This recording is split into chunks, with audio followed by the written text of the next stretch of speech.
Bonjour mes amis, j'espère que vous allez bien. Aujourd'hui, on va entamer la deuxième partie de la dernière vidéo de la physiologie de la somesthésie.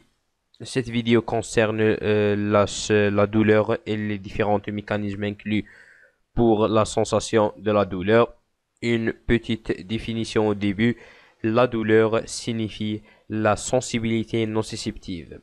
On peut diviser le nom ou bien le mot nociceptive en deux par nociceptive. Qu'est-ce que ça veut dire?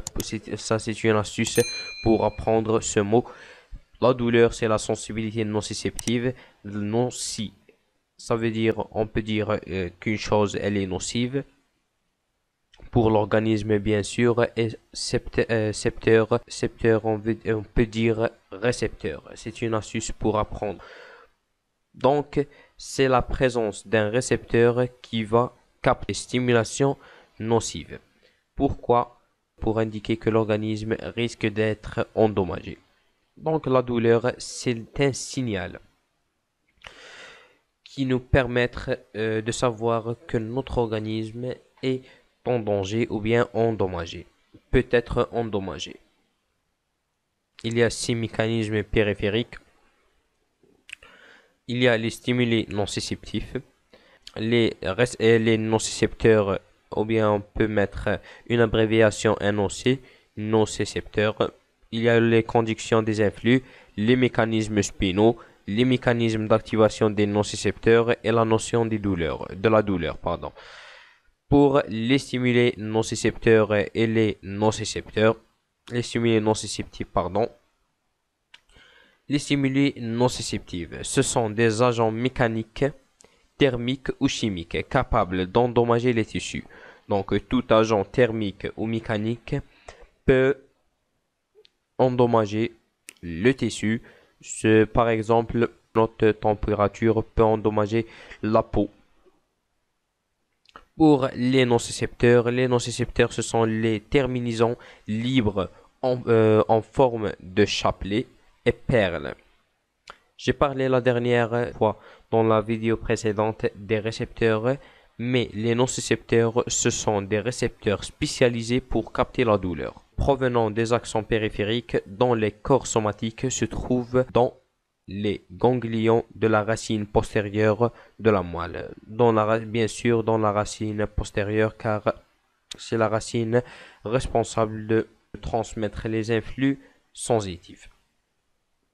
Pour la conduction des influx sensitifs nociceptifs et les mécanismes spinaux nociceptifs. En premier, la douleur est vive. Donc la sensation de la douleur est très grande. Pourquoi? Car le transport est très rapide. Le transport de l'influx nerveux douloureux est très rapide. La conduction va être par les fibres A. Ce sont les fibres afférentes périphériques qui vont jusqu'au moelle épinière. Ensuite, on a une conduction par des fibres C qui est un peu lente et tardive. La première conduction est très rapide et passagère. La deuxième conduction a une grande durée. Pour les mécanismes spinaux, c'est le transfert spinal des messages nociceptifs par la voie extra-luminiscale et vous trouvez le trajet dans la vidéo précédente. Donc on a ici le récepteur. Le stimulé va exciter le récepteur. On a le transport par le premier neurone qui a un corps somatique au niveau du ganglion spinal postérieur, de racine postérieure. Puis, on a le deuxième neurone qui va conduire cet influx vers la voie ascendante ou bien la voie antérolatérale extrapyramidale, c'est la sensation douloureuse, vers le thalamus puis le cortex, et on a pour le réflexe involontaire le retour d'influx motrice pour le muscle. Pour les mécanismes d'action des nocicepteurs, comment le nocicepteur est actif. L'activation, il y a une activation directe et une activation indirecte.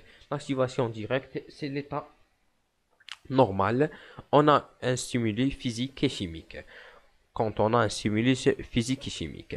Pour l'effet indirect, c'est la sensibilisation par des substances qui vont diminuer ou bien augmenter le seuil d'excitation de ce nocicepteur. Donc on a dans la nature ou bien des substances artificielles qui vont augmenter ou bien diminuer le seuil de la sensation douloureuse. On a un petit exemple pour la bradykinin, c'est une substance qui va augmenter la sensibilisation du nocicepteur. Donc le nocicepteur va diminuer son seuil et va être plus fort excitable. Donc une petite stimulation va l'exciter. Car le seuil diminué, ça c'est la forme ou bien la structure tridimensionnelle de la bradykinin.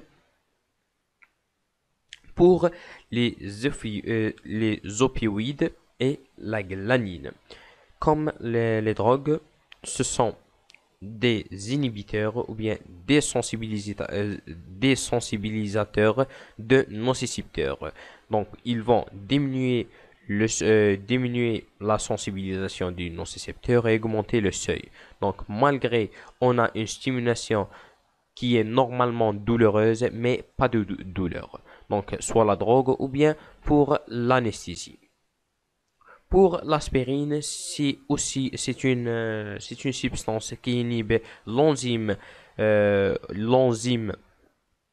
cyclooxygénase qui participe à la production de la prostaglandine, donc pas de production inhibition de l'enzyme, pas de production ou bien diminution de production de la prostaglandine ou l'effet antalgique, donc antidouleur, comme la paracétamol ou bien l'aspirine tout simplement.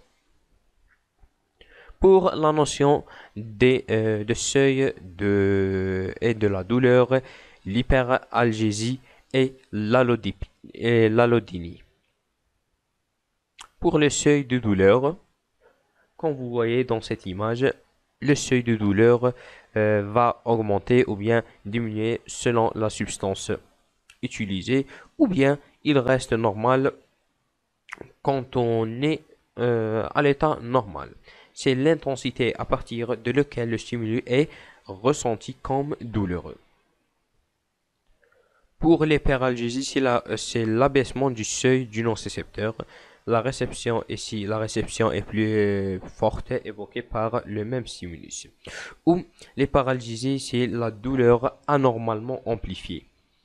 On a une douleur, elle est anormalement amplifiée par le stimulus douloureux. Un concept proche de celui de l'algésie, mais il y a une différence, on va voir la différence. La différence, ce qu'est l'allodynie, l'allodynie, c'est une perception douloureuse évoquée par le stimulé normalement indouleur. Ici, on a un stimulé douloureux. Dans l'hyperalgésie, on a un stimulé douloureux, mais la douleur sera amplifiée. Mais pour l'allodynie, le stimulé normalement indolore, mais il y a une douleur. Il existe une douleur. Pourquoi? Car le récepteur ou bien le nocicepteur est plus en plus excitable. Comme par exemple un coup de soleil, notre peau deviendra rouge et les récepteurs seront plus en plus excitables. À la fin de cette vidéo, je vous remercie. À la prochaine vidéo, Inch'Allah.